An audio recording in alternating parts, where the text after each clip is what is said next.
Hello everyone, Watch This Review here with my news and updates for the month of September. To hell with August, that month sucked more than any month has any right to suck. Started off with a yellow light of death for my PS3, segued into an earthquake, which, as far as I'm aware, didn't actually affect me directly.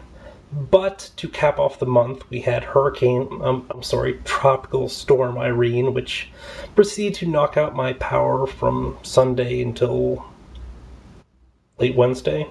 So, yeah, horrible, horrible time.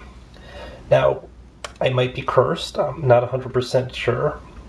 Because it just seems like I can't get around to filming a review for Generations Thundercracker. Or it could be cursed because I broke that resolution to not buy anything during the month of August, like 10 days in, when I picked up the Generations Warpath, and proceeded to buy stuff throughout. At any rate, just when August seemed to be looking up, when I found this really cool-looking Knuckles figures at Marshall's, even this is something of a letdown because this figure kind of sucks, and he will have a review up very shortly. I actually filmed that before I started talking about all this. On the upside, though, I did get a few okay deals during the month, including that really great deal on the Marvel Universe Skrull Giant Man pack. And one of the biggest news items, I don't know if you guys have heard the news or not, but they're doing a Samus Aran possibly for the Figma line. For some reason, they didn't have any photos released of it, or they weren't supposed to have photos released of it, but photos are around, they're out there. You could probably look them up if you tried. I'm not sure why it's so secret. Maybe they haven't approved these file images, maybe this may not happen, but every time it seems like they get the figure of the chick from Metroid close to actually having a really decent figure, something comes along and messes it up. But this time might be the time, which will be quite a time because, like many people, I have been sort of waiting for a figure of this, and it will possibly open doors to other Nintendo properties being released in these import lines, which would be very cool.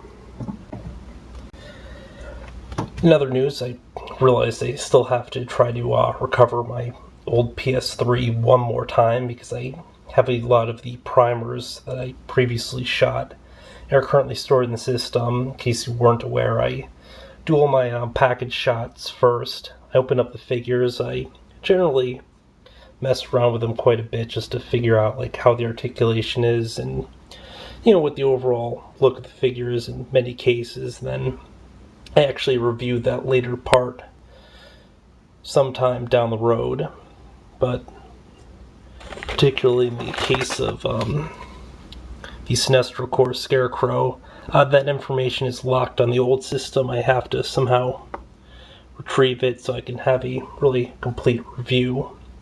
I, of course, am a big fan of the package portions of reviews because I personally like to remember how I was feeling at the time I opened this in case I ever decide to go back and watch my own reviews, which I do fairly more often than I'd care to admit, just because it sort of captures the memory of when I, was first getting this figure, and to some extent my earlier opinions of things. Otherwise, I have a ton of reviews to shoot during the month of September, just to partly catch up on stuff I meant to do, and mostly because I'm sick of seeing a lot of these boxes just sitting around. Of course, if you have any requests of stuff that I own but haven't reviewed yet, feel free to comment and ask that I do those first.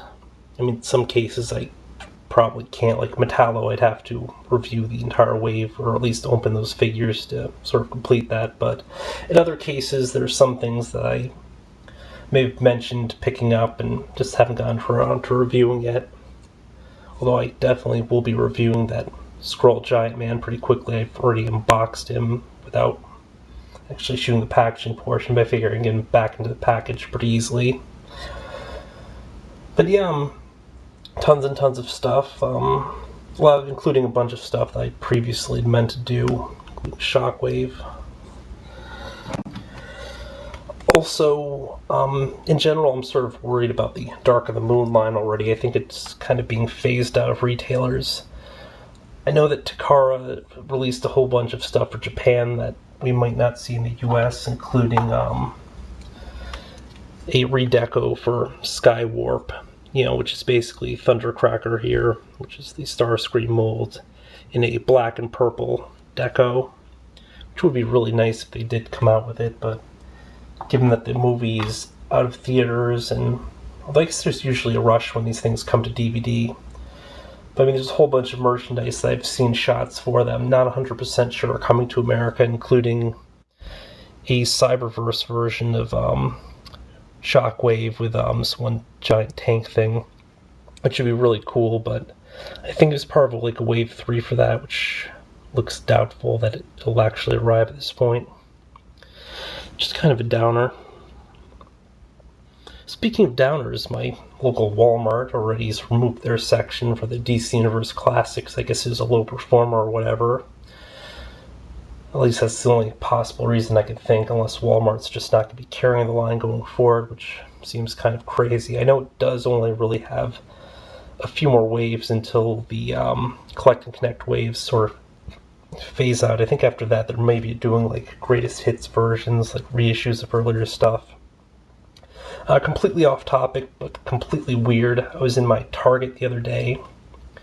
No, wait. It was actually today I was in there.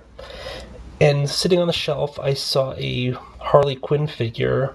I was thinking, why are they getting in a Harley Quinn at this point?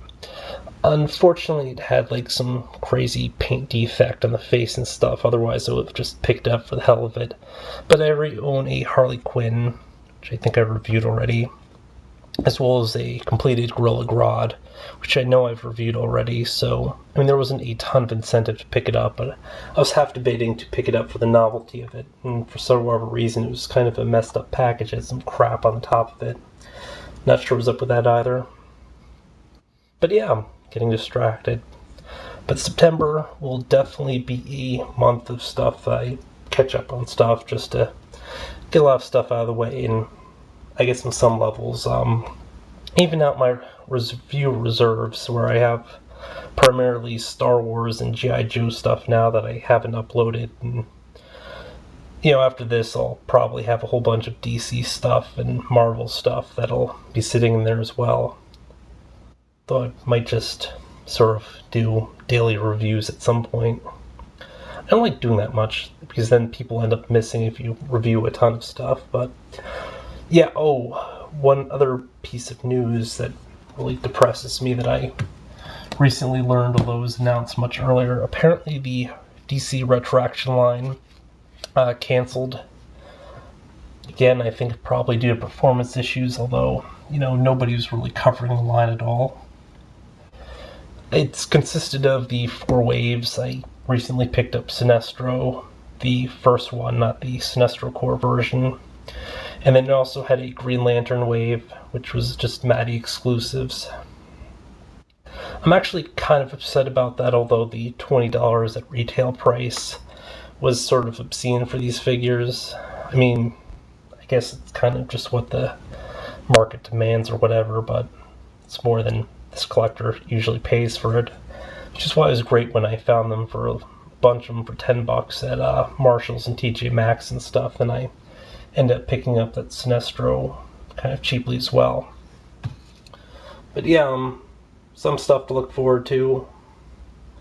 Other stuff to really look forward to later down the road. Personally, I know that I can't wait for those new NECA Mogwai figures to come out, which I may have previously mentioned, may not have. But yeah, until next time, folks, when I upload my Knuckles review.